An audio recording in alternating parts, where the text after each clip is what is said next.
This is Sports Jam. I'm Doug Doyle. The FIFA Women's World Cup Australia-New Zealand 2023 is finally here.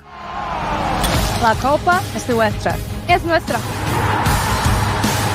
La Copa Mundial Femenina de la FIFA 2023 es nuestra ahora.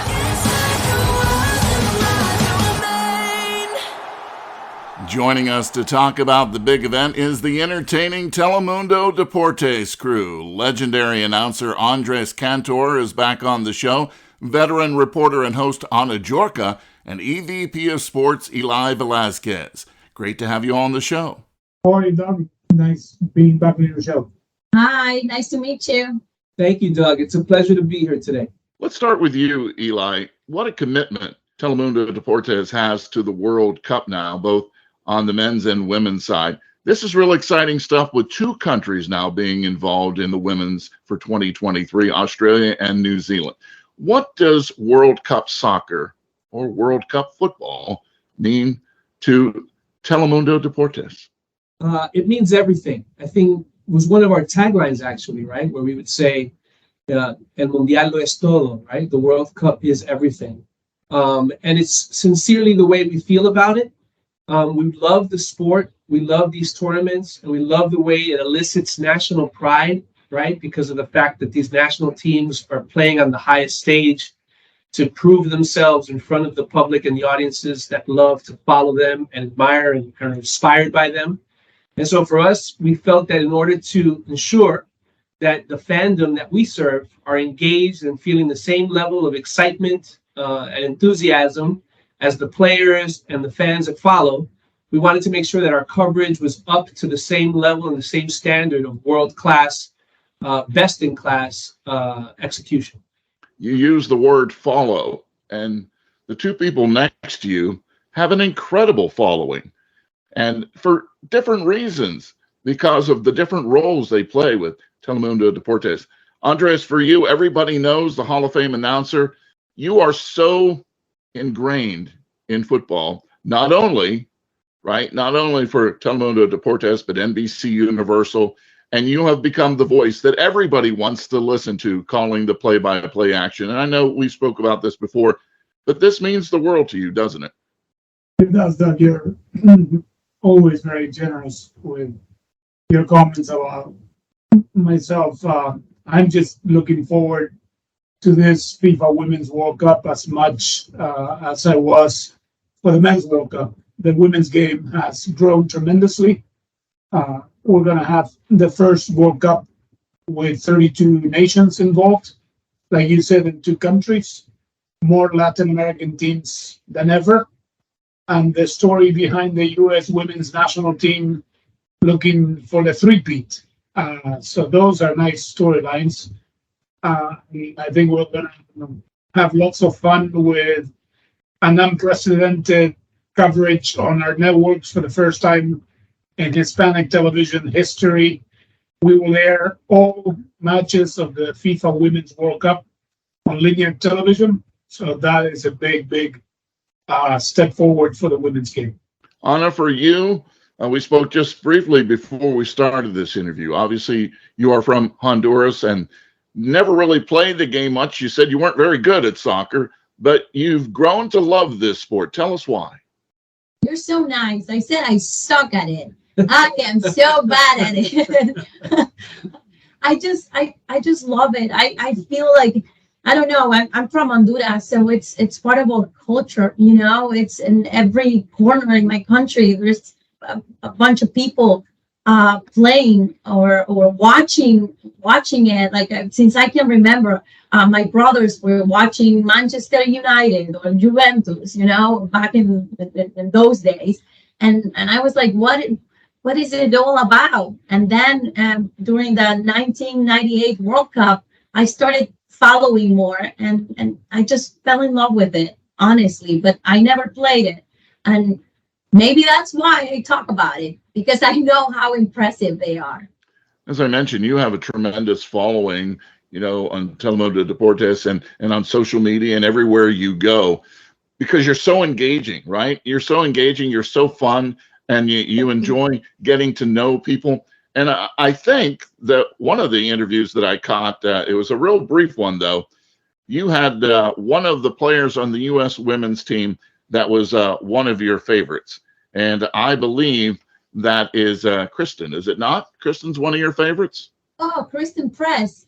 Yes, yes. I was so sad when she got injured because I think she's been great since for a long time ago. And I remember that when she missed, I don't know if you remember when she missed that PK in the Olympics in 2016. I was devastated because I knew how important it was for her. And then she got her, revenge, and she came back and she was doing so good. And then she got injured. I don't think she's gonna make it for this World Cup, but maybe we can see her during the Olympics, and it's gonna be her big comeback.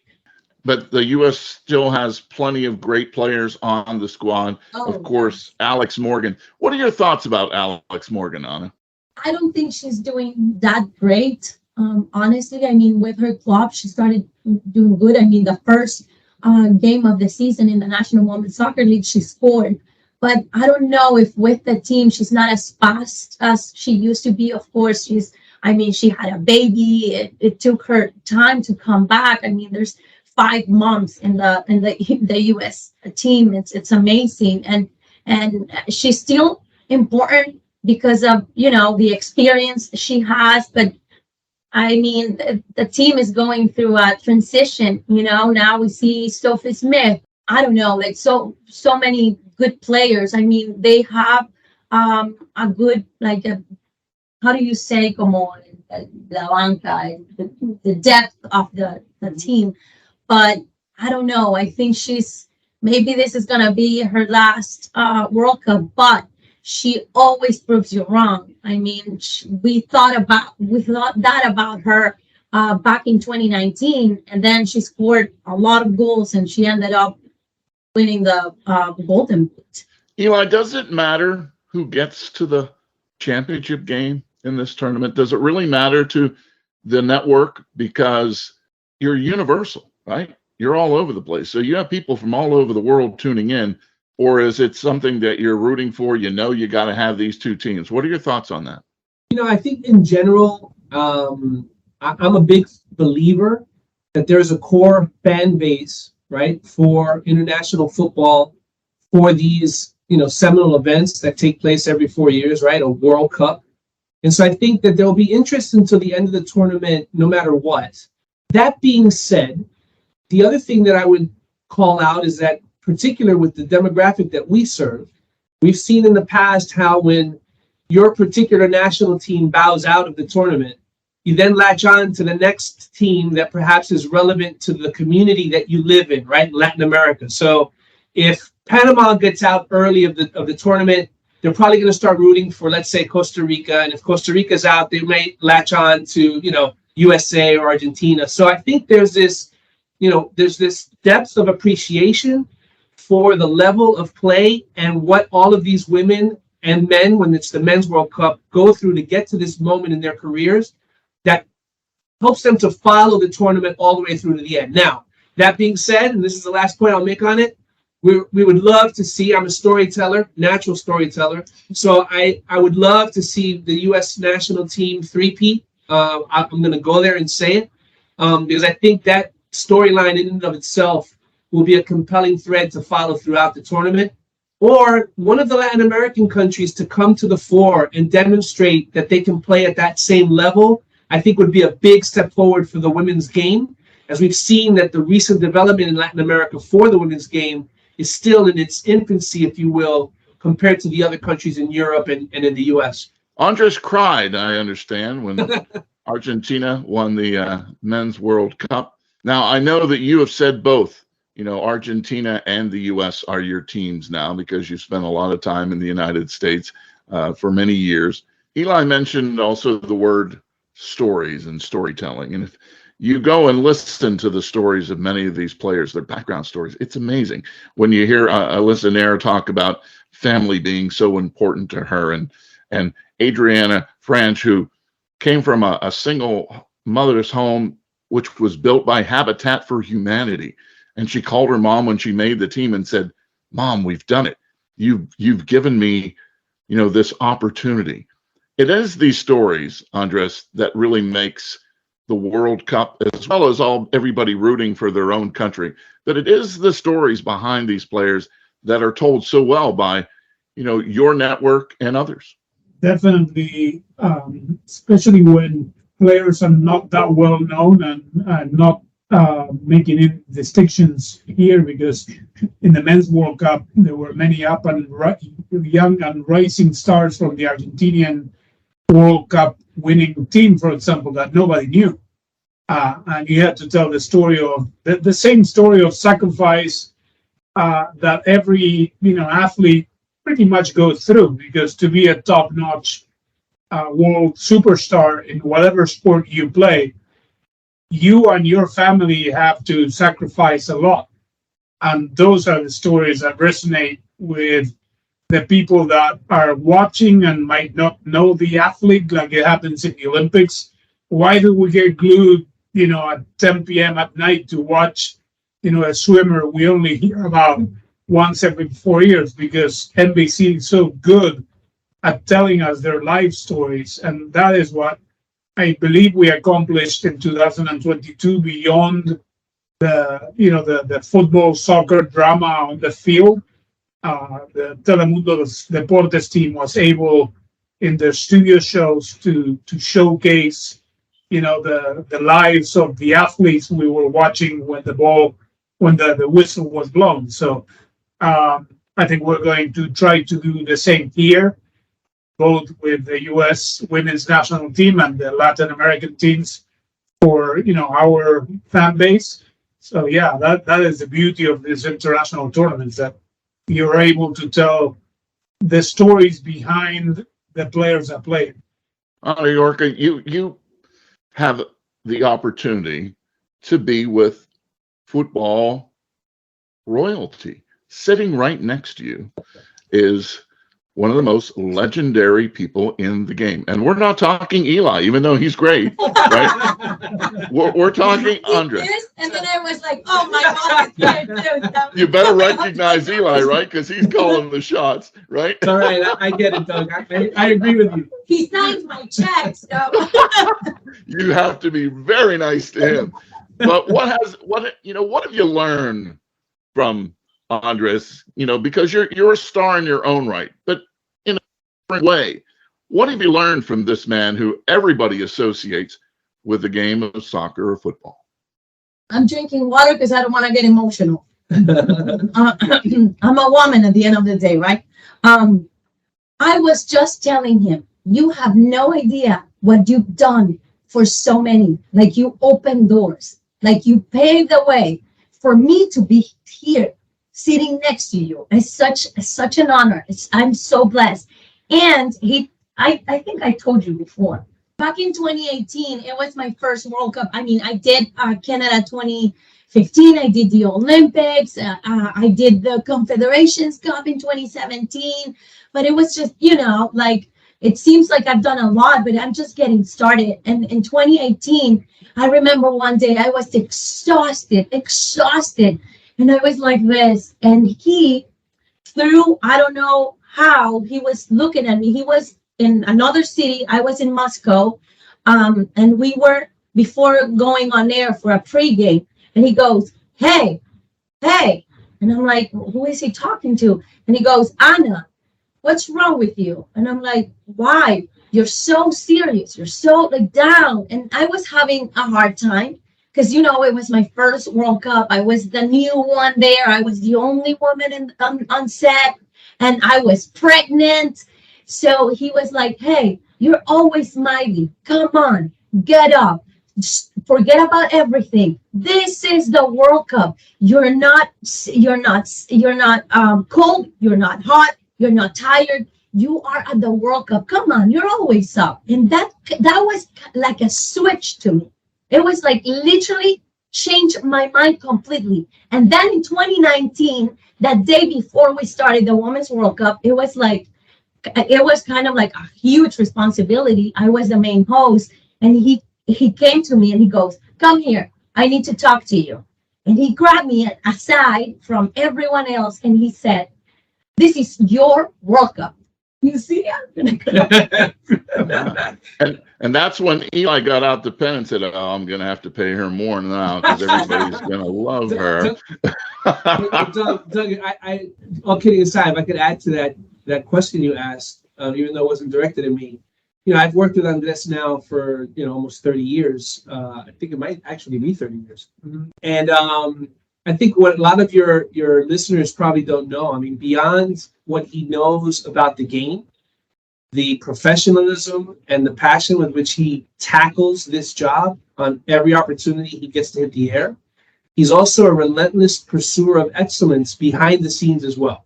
So he's our biggest critic, but critic in the best sense, right? Because he wants us to drive for excellence, because that's what he expects. He takes a player's mentality into all that he does. And so in that sense, I too have benefited, even though I'm one person removed from sitting next to the legend. I have benefited in my 30 years from his knowledge, his professionalism, his skills. We haven't always agreed, but I've always appreciated every single ounce of wisdom or suggestion he provides to this group. So he does much more than, call matches on air. He's a real big presence for the entire department off the air as well. Yeah. If I can thank both Anna and Eli, but just a worldwide exclusive for your show, that is not the tone of his responses to my emails. when I say we should do things differently. But I thank you anyway. But I gotta keep your feet on the ground, man. No, but like every time someone wants to talk about it, he tries to like switch the conversation. And honestly, he is a great leader, and he even gets on social media. And if he sees something that he's like not much, he doesn't like it that much, goes, "Hey, try not to do this," or try to that can be. How do you say malinterpretado? Well, misinterpreted. Yeah, like try to remember, blah blah, like like an older brother would do. So I really appreciate it, and I was just telling him that, and I was just asking him for tips to go from one city to another, because I've never done that before. And for this World Cup, we're gonna be roaming from Australia, New Zealand, and it's gonna be a different challenge for me as a host, because usually the play-by-plays are the ones doing that. So he was telling me that you can't bring 4 suitcases. It's just a carry-on and a backpack.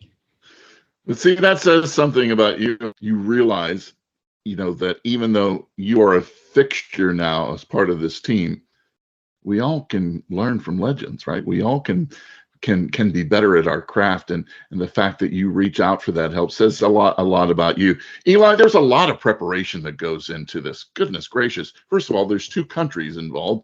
And second of all, you have 32 teams and you have all this prep. How do you put it all together? How does that work? So, the one great aspect of our association with FIFA is that we know we have a period of time with major events on a calendar, right? And so what we try to do is we try to work on them in parallel. So, for example, when we were working specifically with our focus on Qatar, we were already having discussions, and we were already starting to think about logistically how we would handle the Women's World Cup this summer.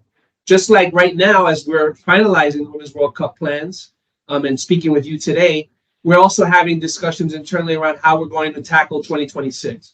So I'd like for your listeners to understand that this is, multiple years of preparation for these coverages. We approach it from 2 avenues. The main avenue is to figure out first and foremost, the storytelling we want to do and how we want to do it, because we feel like if we can grab the emotional connection or the engagement that the fans will need to connect with the content, then that's half the battle, right? And then we look at the logistics and how are we going to actually, mobilize these fine talent from country to country, and which matches are they going to follow, right, during the course of that path to the final. And it takes, and I know this sounds cliche, but I'm going to say it does take a village. There's a wealth of opinions in a room. I'm very honored and blessed to manage a team that I've been working with as well for over 2 decades. So, you know, our creative process is already sort of a reflex for the 5 of us. And so that's how we sort of, you know, crack the case, if you will, on how best to approach these things. And then the third aspect of that thought process is what's trending. How is it that people are consuming content today?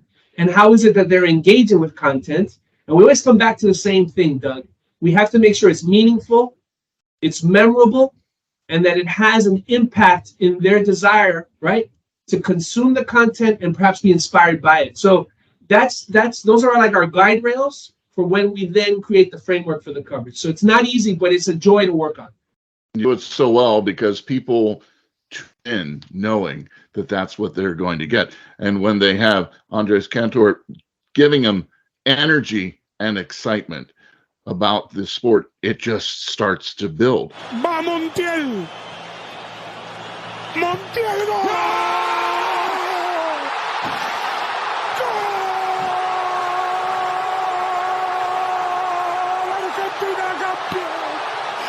Argentina campeón del mundo.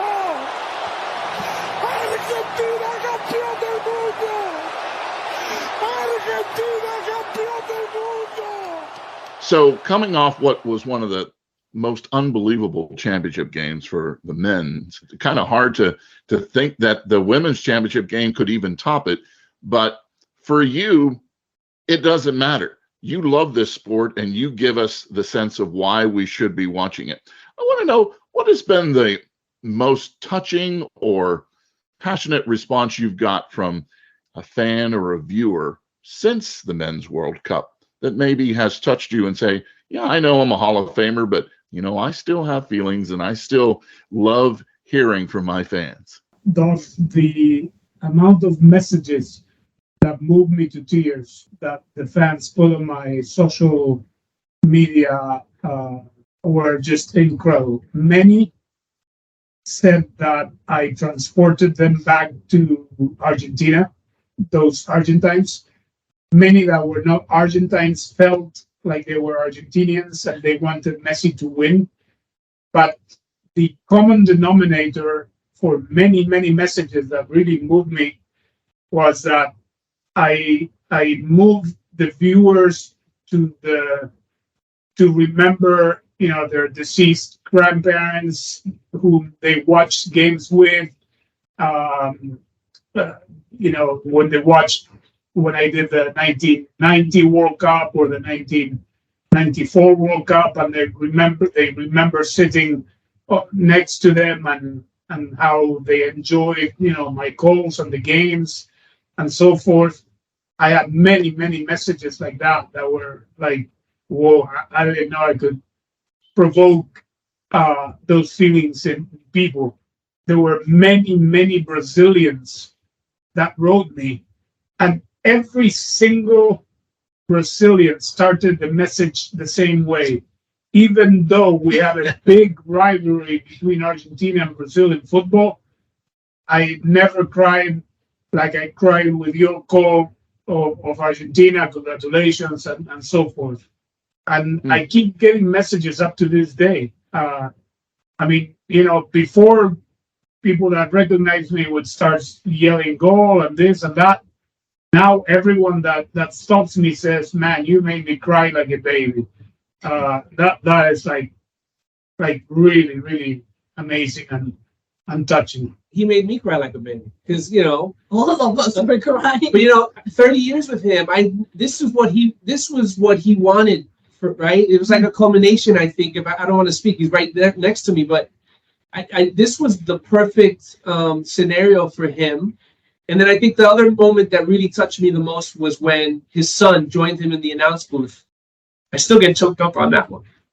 Oh, I took that video. Yeah. Wow. So we only have a couple of minutes left. Anna, can you give us 4 or 5 teams that you think have a chance at winning the Women's World Cup? My favorite right now, I think I still think the U.S. is the team to beat, just because even when they don't play well, they know how to win.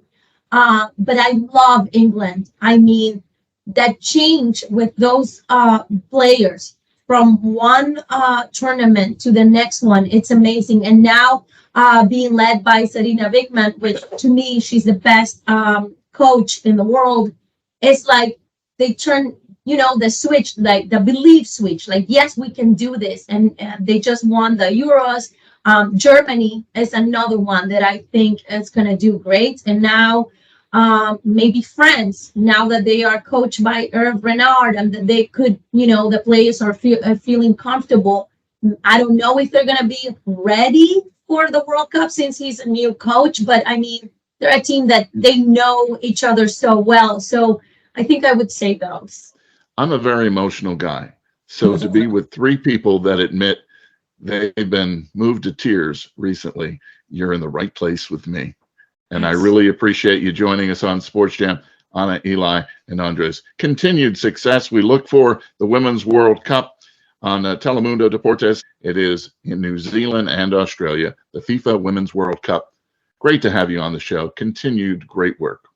Thank you, Doug. It's a pleasure. Thank you. Thank you. Thank you so much.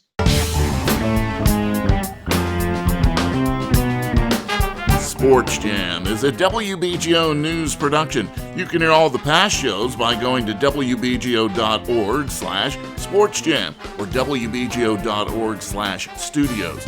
You can also hear Sports Jam with Doug Doyle on the NPR list of podcasts or wherever you hear podcasts. And proud to say that last year's show with Andres Cantor has been selected by the Public Media Journalists Association as the best interview podcast in the United States. Until our next Sports Jam session, I'll see you at the game.